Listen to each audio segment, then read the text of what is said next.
आप में से बहुत सारे स्टूडेंट ने आईटीआई का फॉर्म भरा होगा और आईटीआई का जैसा कि जो पहले जब डेट निकाला गया था उस डेट शीट में लिखा हुआ था कि 29 जून से इसका काउंसलिंग प्रारंभ होगा और आज है 29 जून और आज से काउंसलिंग प्रारंभ हो चुका है। यानी अब आज से आप इसमें काउंसलिंग कर सकते हैं। मैं आज आपको यहाँ पर सीधे-सीधे इसके वेबसाइट पर ले जाकर के दिखाता हूँ। ये है इसकी ऑफ़िशियल वेबसाइट जिसमें आप देख सकते हैं कि लिखा हुआ है कि दिनांक 29/6/2024 से लेकर के 4/7/2024 के बीच में आप जो है वो चॉइस फिलिंग कर सकते हैं यानी काउंसलिंग कर सकते हैं। क्या होता है काउंसलिंग मैं आपको ये भी बताऊँगा सबसे पहले। तो काउंसलिंग करने के लिए आपको क्या-क्या ज़रूरत पड़ेगा? सबसे पहले एप्लीकेशन नंबर और पासवर्ड जो कि आप जिसमें फॉर्म भरे होंगे उस समय आपको एप्लीकेशन नंबर मिला होगा और पासवर्ड मिला होगा। वो पासवर्ड चाहिए और उसके बाद आपको उस पासवर्ड और आईडी के माध्यम से लॉगिन करना है और डिस्ट्रिक्ट और आईटीआई और ट्रेड को सेलेक्ट करना है। काउंसलिंग शब्द का मतलब होता है कि आप जिस आईटीआई के जिस ट्रेड में जो है वो लेना चाहते हैं, उसको सेलेक्ट करके रखेंगे। जैसे अगर आप धनबाद ज़िले के किसी एक आईटीआई के इलेक्ट्रीशियन ट्रेड को सेलेक्ट करना चाहते हैं, तो आप क्या करेंगे धनबाद ज़िले को सेलेक्ट करेंगे, आईटीआई को सेलेक्ट करेंगे और ट्रेड को सेलेक्ट करके रख देंगे। फिर दूसरा नंबर पर आप दूसरा चॉइस रखेंगे, तीसरा नंबर पर तीसरा ऐसे करके बहुत सारे चॉइस आपको रखना है और इन चॉइस में आपको जहाँ पर आपके नंबर के परसेंटेज के अनुसार से आपको जहाँ मिल सकेगा, वहाँ पर आपको ट्रेड मिल जाएगा, उस कॉलेज में आपको ट्रेड मिल जाएगा। तो वो काम करने के लिए आपके पास यू एप्लीकेशन नंबर और पासवर्ड होना चाहिए। लेकिन इस काउंसलिंग को करने से पूर्व जो है वो आपको कुछ बातों का ध्यान रखने की ज़रूरत है। सबसे पहले मैं आपको वो डिटेल्स दिखा देता हूँ। यहाँ पर देखिए पहला राउंड का ये काउंसलिंग चल रहा है 29/6 से लेकर के 4 जुलाई 2024 तक चलेगा और इसका जो अलॉटमेंट लेटर है वो 8 जुलाई से लेकर के 24 जुलाई के बीच में आपको प्राप्त हो जाएगा और इसी बीच में आप एडमिशन करा पाएंगे। मतलब अभी आप काउंसलिंग करेंगे 29 से लेकर के 4 जुलाई के बीच में और उसके बाद 8 जुलाई से लेकर के 24 जुलाई के बीच में आपको अलॉटमेंट लेटर निकलेगा, उसके आधार पर आपका एडमिशन होगा। एडमिशन कराते समय आपको और कौन कौन सा डॉक्यूमेंट लगेगा?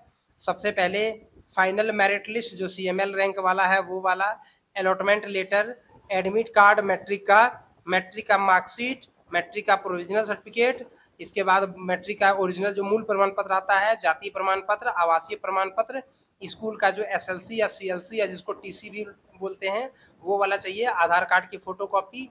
इसके अलावे ऊपर में जितने भी सर्टिफिकेट बताए उन सबों का 4-4 फोटोकॉपी, इसके अलावे 6 पीस पासपोर्ट साइज फोटोग्राफ और मेडिकल सर्टिफिकेट, इतने चीज़ों की आपको आवश्यकता है। यानी कुल मिलाकर के 13 प्रकार के डॉक्यूमेंट की ज़रूरत है आपको आईटीआई में एडमिशन कराने के लिए।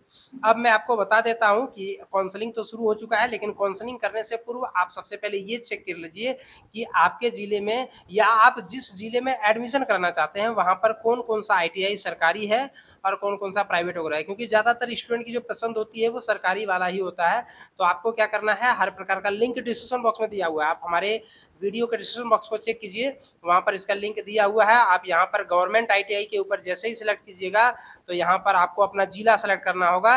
जैसे हम यहाँ पर दुमका जिले को सेलेक्ट कर लेते हैं और सर्च मारते हैं, तो दुमका जिले में जो है ये 4 आईटीआई ऐसे हैं जो सरकारी हैं बिल्कुल, और यहाँ चाहे तो आप ट्रेड वगैरह भी सिलेक्ट करके देख सकते हैं, लेकिन हम अभी सिर्फ देख रहे हैं कि उस जिले में कितने जो हैं वो सरकारी आईटीआई हैं। ठीक इसी प्रकार से मान लीजिए अगर धनबाद को हमको देखना है तो धनबाद को यहाँ पर सेलेक्ट करेंगे और धनबाद में ये 3 आईटीआई जो है इसका एड्रेस वगैरह भी दिया हुआ है, फ़ोन नंबर भी दिया हुआ है, ईमेल आईडी भी दिया हुआ है। ये 3 जो आईटीआई हैं वो सरकारी आईटीआई हैं। ठीक इसी प्रकार से अगर आप देवघर को देखना चाहते हैं तो देवघर को भी देख सकते हैं, या अन्य ज़िलों को भी देखना चाहते हैं तो अन्य ज़िलों को भी देख सकते हैं। ये तो हुआ सरकारी की बात, गवर्नमेंट आईटीआई की बात, जितने भी गवर्नमेंट आईटीआई हैं वो। अब अगर आपको ये सेलेक्ट करना है कि किसी गवर्नमेंट आईटीआई में जो है वो कितने ऐसे जो ट्रेड हैं उसमें कितना सीट है, मैं आपको वो भी दिखाऊंगा। लेकिन उससे पहले आपको कौन सा ट्रेड रखना चाहिए उसके बारे में जान लीजिए। ड्रोन टेक्नीशियन जो है वो इस सेक्टर के अंतर्गत में आता है, एरोस्पेस और एविएशन सेक्टर के अंतर्गत में 10वीं पास चाहिए कम से कम, जिसमें साइंस मैथ ये सब होना चाहिए। 6 महीने का ये कोर्स होता है, ये नॉन इंजीनियरिंग कोर्स है। ठीक इसी प्रकार से हॉर्टिकल्चर में अगर आप करना चाहेंगे तो ये क्लास 10th पास का है, ये एग्रीकल्चर डिपार्टमेंट का है, 1 साल का ये कोर्स होता है। इस प्रकार से अलग अलग कोर्सेज के बारे में आप जो है वो जानकारी प्राप्त कर सकते हैं।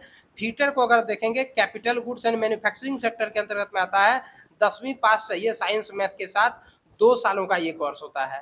ठीक इसी प्रकार से अलग-अलग ट्रेड का यहाँ पर एक लिस्ट पूरा-पूरी है। आप जिस ट्रेड में हिस्सा लेना चाहते हैं, जिस ट्रेड को आप सेलेक्ट करना चाहते हैं, उसके बारे में पहले आप डिटेल को देख लीजिए। अब हम बात करते हैं कि आप जिस ट्रेड में एडमिशन लेना चाहते हैं, उस ट्रेड में, उस आईटीआई में कितने सीट है, इसको आप कैसे चेक करेंगे? देखिए यहाँ पर वैकेंट सीट 2024-25 दिया हुआ है, या नहीं तो हमारे डिस्क्रिप्शन बॉक्स में सब चीज़ दिया हुआ है। आप हमारे वीडियो का डिस्क्रिप्शन बॉक्स चेक कीजिए। यहाँ सबसे पहले अपना आईटीआई सेलेक्ट कर लीजिए, सरकारी वाला हम सेलेक्ट करते हैं, गवर्नमेंट गवर्नमेंट सेलेक्ट करना है। ये दोनों जो है वो ये पूर्ण रूपेण गवर्नमेंट नहीं है, ये सबसे ऊपर वाला जो है उसको सेलेक्ट करना है। इसके बाद आप अपना जिला को सेलेक्ट कर लीजिए, जैसे हम यहाँ पर चतरा जिले को सेलेक्ट कर लेते हैं। फिर इसके बाद गवर्नमेंट आईटीआई यहाँ पर सिमरिया है, और यहाँ पर कौन से ट्रेड में कितनी सीट है उसको चेक करने के लिए आप ट्रेड को यहाँ पर सेलेक्ट कीजिए। यहाँ दिख जाएगा इलेक्ट्रीशियन ट्रेड में 40 सीट है टोटल, 8 है एससी के लिए, 1 है एसटी के लिए, बीसी1 के लिए 5, बीसी2 के लिए 4, जनरल के लिए 15, ईडब्ल्यूएस के लिए 4 और वैकेंट एसएमक्यू के लिए 1, पीएच के लिए 2। इस प्रकार से आप देख सकते हैं, यहाँ पे आपको दिख गया। फिर मान लीजिए आपको फिर से गवर्नमेंट आईटीआई सेलेक्ट करना है, उसके बाद क्या करना है, यहाँ पर जो है दुमका सेलेक्ट कर लेना है। दुमका में से आपको कौन सा आईटीआई सेलेक्ट करना है उसको सेलेक्ट कर लेना है, और फिर यहाँ पर जिसमें आपको देखना है उसको देख लीजिए। इसमें टोटल 24 सीटें हैं, कैटेगरी वाइज अलग-अलग आपको दिख रहा है। इस प्रकार से आप अलग-अलग आईटीआई में कहाँ-कहाँ कितनी सीटें हैं, सीटों को देख करके तब आप काउंसलिंग कीजिए। ऐसे डायरेक्ट काउंसलिंग करना सही नहीं है। तो मैं आपको डिस्क्रिप्शन बॉक्स में सभी प्रकार का लिंक दे दूंगा, वहां से आप इसके बारे में और भी जानकारी प्राप्त कर सकते हैं। आप मोबाइल पर एक-एक करके आप जहां जिस जिले के जिस आईटीआई में एडमिशन लेना चाहते हैं, उस जिले के उस आईटीआई में किस ट्रेड में कितना सीट है, आप जिस ट्रेड को रखना चाहते हैं उस ट्रेड में कितना सीट है वो आप देख लीजिए, और उसी अनुसार से आप काउंसलिंग कीजिए, ताकि आपको जो है वो सीट मिलने की संभावना ज़्यादा रह सके। मैं इसके ऊपर आपको काउंसलिंग भी करके दिखाऊंगा कि काउंसलिंग कैसे करना है, ये भी मैं आपको ज़रूर दिखाऊंगा। वीडियो को देखने के लिए धन्यवाद, बने रहिए हमारे चैनल के साथ।